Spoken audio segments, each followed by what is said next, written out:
Tahu tak usul fiqh? Tahu tak? Pernah dengar tak? Unfortunately tuan-tuan, Masjid Surau ni jarang belajar usul fiqh ni. Kalau fiqh munakahat pun tak ada, usul fiqh lagi tak ada. Usul fiqh ni saya rangkai tuan, dia ilmu nak membahaskan tentang asas-asas fiqh dan kaedah-kaedah bagaimana ulama mengeluarkan satu hukum. Itu saja. Dan dia adalah adik-beradik kepada fiqh sebenarnya. Fiqh lain, usul fiqh lain. Fiqh ni ilmu tentang hukum. Fiqh ni hukum, senang aja. Hukum sembahyang fardu, hukum sembahyang sunat, hukum itu, hukum ini, itu fiqh. Dia straight away kepada hukum. Itu fiqh. Kalau usul fiqh ni dia bincang tentang bagaimana ulama mengeluarkan satu hukum. Dia lagu tu. Dan dia ada bidang-bidang dia. Secara ringkasnya, usul fiqh ni dia ada 4 bidang macam fiqh juga.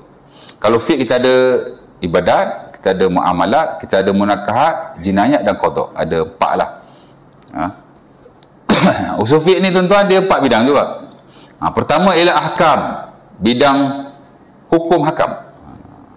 Tapi dia bukan nak bincang hukum semayang, hukum puasa, dia bukan bincang hal tu. Dia nak bincang asas kepada hukum. Kategori-kategori hukum. Hukum ni ada qat'i, ada zanni. Qat'i ni makna no disagreement. Dia mesti sepakat. Ijma'. Satu lagi zanni. Zanni ni makna hukum yang diperselisihkan. Kenapa hukum ni jadi qat'i? Kenapa hukum ni jadi zanni? Apa tindakan atau orang kata apa? Kita punya pendirian dalam hukum qat'i, apa pendirian kita dalam hukum zanni? Ada benda bincang macam tu lah. Tapi mesti ahkam. Nombor satu dia hukum lah. Kita nampak lah tabiat hukum tu macam mana. Kalau belajar fiqh tak nampak tuan. Sebab fiqh ni dia straight away, ni haram, ni harus, ni makruh. Tu fiqh. Usul fiqh tak. Usul fiqh ni dia bincang tabiat hukum tu macam mana. Bukan hukum tu, tapi tabiat hukum tu. Kenapa dia jadi haram? Bila dia haram macam mana? Ada macam tu lah. Bab yang kedua ialah bab al-adillah, bab dalil kepada hukum. Pasal apa ramai orang kita tak faham bab dalil? Pasal mana ada kuliah usul fiqh kat surau? Masjid tak ada. That's why dalil ni tak faham. Tak? Dan sebagai pun bila sebut dalil macam allergic sikit. Dalil benda basic dan fundamental dalam Islam. Of course dalam hal yang melibatkan hukum hakam, agama dan syariat itu sendiri. Kita kena very close to the dalil. Dalil apa dia benda paling penting. Dan dalam usul fiqh dia tajuk utama, the second chapter. Dalil wal adillah. Dalil dan dalil-dalil. Nombor 2. Dalil ada yang of course ada belajar kategori dalil tu, ada yang disepakati, ada tidak disepakati, Quran, sunnah, ijma', qiyas. Yang tak disepakati tu ada masalah mursalah, istihsan, macam-macam kan. Kemudian dia belajar tabiat-tabiat dalil yang lain. Tapi dalil dia satu topik yang penting sekali. Kemudian bidang ketiga, bidang ijtihad dan taklid. Kita kata ulama usul ni mujtahid. Macam mana dia boleh jadi mujtahid? Apa kriteria seseorang tu nak jadi mujtahid? Ijtihad baru boleh tak overrule atau demolish, eliminate fatwa atau ijtihad yang lama? Boleh tak? Dulu ulama kata lain, hari ni kita nak kata lain, boleh tak? Ada orang yang kata tak boleh, mana boleh? Hukum sudah sedia ada. Yang dikeluar kalau ulama terdahulu, ia mesti diguna pakai walaupun pada hari ni. Ada orang kata begitu. Ya tak? Tapi sebenarnya kata tak. Ni sehari dua ni orang duk bincang pasal zakat pendapatan. Zakat pendapatan tak ada, dia kata. Pasal dalam Islam mana ada zakat pendapatan, dalam syarak tak ada. Memang tak ada. Tuan-tuan buka buku fiqh mana-mana mazhab, classically memang tak ada. Zakat pendapatan tu zakat baru. Dia seumpama zakat-zakat harta baru yang lain lah. Zakat saham, zakat harta-harta digital, zakat cryptocurrency, dia sama saja tu. Semua zakat pendapatan dia lebih awal lah. Zakat ni tuan-tuan dia melibatkan harta. Harta sentiasa berkembang daripada satu zaman pada satu zaman yang lain. Dan kita tak boleh tingkat kepada betul-betul harta yang ada pada zaman dahulu saja. Dia boleh berubah dengan ijtihad-ijtihad baru. Sebab tu dia sentiasa. Dan unfortunately tuan-tuan, dari sudut tu dalam bab harta termasuk zakat, kita banyak tak ambil mazhab Syafi'i. Saya malam tadi tidur pukul 3.30 pagi baca pasal jurnal dan artikel zakat. Banyak saya baca. Memang pakar-pakar ini mengakui memang kita banyak tak ambil mazhab Syafi'i, banyak ambil mazhab lain. Hatta kita tengok dalam konteks Selangor pun, mana ada ikut mazhab Syafi'i sangat. Selangor mewajibkan zakat harta faraid. Mana ada zakat harta faraid dalam mazhab Syafi'i? Kita boleh buka dalam PPZ kan.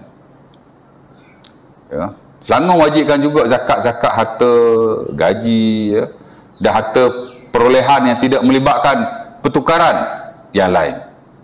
Harta hadiah, dapat bonus, dapat dividen, dapat cabutan bahkan. Oh, menang simpanan CJ Premium BSN 1 juta. Ikut standard Selangor mesti bayar zakat. Mazhab Syafi'i mana ada zakat-zakat benda macam tu. Istihad baru. Ya tak? Ya tak? Jangan samakan. Dulu-dulu orang ni bekerja, makan gaji, jadi kuli hanya untuk sara hidup.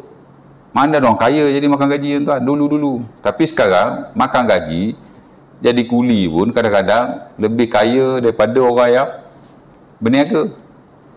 Hasil dapat lagi lumayan. Takkan dia tak boleh dikenakan zakat? Ya tak? Jadi orang yang kata zakat pendapatan ni wajib, wajhul hasan, dia ada alasan yang kuat dari sudut agamanya, dari sudut nahna syaraknya. Ada negeri tak wajibkan pun, tak apalah kan. Tapi majoriti wajib kan. Kita respect lah. Masing-masing boleh bagi pendapat masing-masing. Tapi ada yang rudi benda-benda macam ni, dia balik kepada autoriti. Ya. Mujtahid ni ada kategori-kategori dia. Ada 4-5 kategori. Kalau Zuhaili sampai 5-6. Dia bincang lah kan mujtahid. Konteks hari ni, kategori lama mujtahid, kita kata tak ada. Mujtahid tertinggi, mustaqil, turun sikit muntasib, mujtahid tarjih lah apa benda kan. Sekarang ni kita banyak konteks mujtahid fatwa. Ijtihad juga tapi lah konteks fatwa. Dan bukan hanya tertentu kepada mufti-mufti yang rasmi itu. Siapa-siapa yang ada kepakaran tertentu, latar belakang ilmu yang bagus, dia juga boleh memberi pendapat-pendapat tertentu yang boleh diklasifikasikan sebagai fatwa. Tapi yang tidak rasmi lah. Ya. Banyak hari ni orang yang Malaysia nampak dekat arah itu. Kalau Arab dah lama tuan. Mesir tuan, banyak ulama dia kadang tak ada latar belakang fatwa yang asal, bahkan bukan mufti pun. Syekh Sya'rawi kan, Al-Misri, dia banyak tulis buku pasal fatwa, dan orang banyak rujuk fatwa dia juga. Dia bukan mufti Mesir. Di Saudi sama juga. Hari ni orang banyak rujuk Syekh Ruhaili. Syekh Ruhaili bukan mufti rasmi. Ya tak? Kalau sebelum ni orang rujuk Al-Bassam, kerana dia banyak berkecimpung dalam ilmu fiqh, karang buku, jawab persoalan. Dia bukan mufti rasmi, tapi dia boleh dianggap sebagai mufti secara tidak rasmi, dan pendapat dia jadi fatwa kerana dia orang yang ada latar belakang yang baik. Aku tengok Malaysia, kita kata hari ni macam Zulkifli Al-Bakri lah. Dulu dia mufti wilayah, ya tak? Sekarang dia bukan mufti. Tapi dia ada laman web tentang hukum fatwa Maktabah Al-Bakri. Lepas tu dia ada app pula sekarang ni, Al-Inaru. Boleh download tuan app dia. Semua persoalan tentang hukum ada dalam. Oh, dia progresif lah Dr. Zul ya. Dia sudut interaksi dengan masyarakat dari sudut hukum ni. Ya. Jadi Malaysia ke arah tu, saya nampak satu budaya yang bagus. Orang ada ilmu dia boleh ke depan. Fatwa-fatwa ni makna orang tanya kita jawab. Orang tanya kita jawab. Itulah fatwa. Kalau tuan-tuan tanya saya persoalan, saya jawab. Tuan-tuan disebut mustafti, saya disebut mufti. Tuan-tuan minta pendapat, saya beri pendapat. Sebab fatwa ni maksudnya pendapat.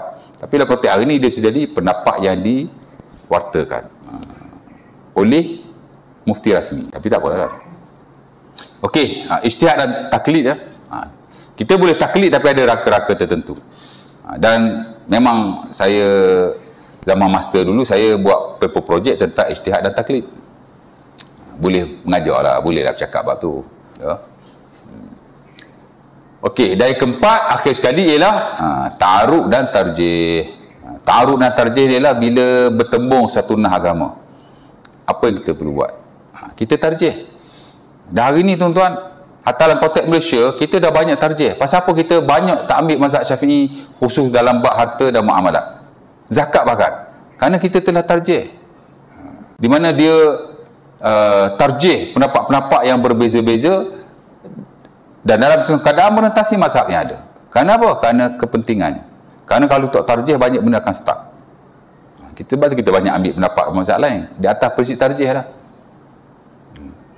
Dan kebiasaannya orang yang brilian, bila dia ada kebolehan untuk mentarjihkan hukum akad agama berdasar kepada nas-nas yang bertembung antara satu dengan yang lain sebenarnya. Saya tanya tuan-tuan, our number one muamalah sekolah kat Malaysia siapa? MPF punya penasihat Daud Bakar. Dr. Daud Bakar kan. Tesis PhD dia pasal apa? Pasal the theory of tarjih. Macam mana kita nak pilih hukum yang the best bila berlaku khilaf antara para ulama. Dan of course lah nas dalam hal tu banyak, dah bertembung bercanggah atas tu dengan apa kita nak buat. Tesis PhD dia pasal tarjih ya. Tapi in English lah. Pasal dia buat PhD kat Universiti Sir Andrew kan. Tapi antara tesis yang bagus lah. Ada sudut huraian dia. Nampak? Patut dia bijak. Dia tesis bab tarjih. Itu bab yang terakhir lah. Maknanya bagaimana tarjih. Dan kita ada ulama-ulama kita. Dah ada buku-buku khas dalam bab tu.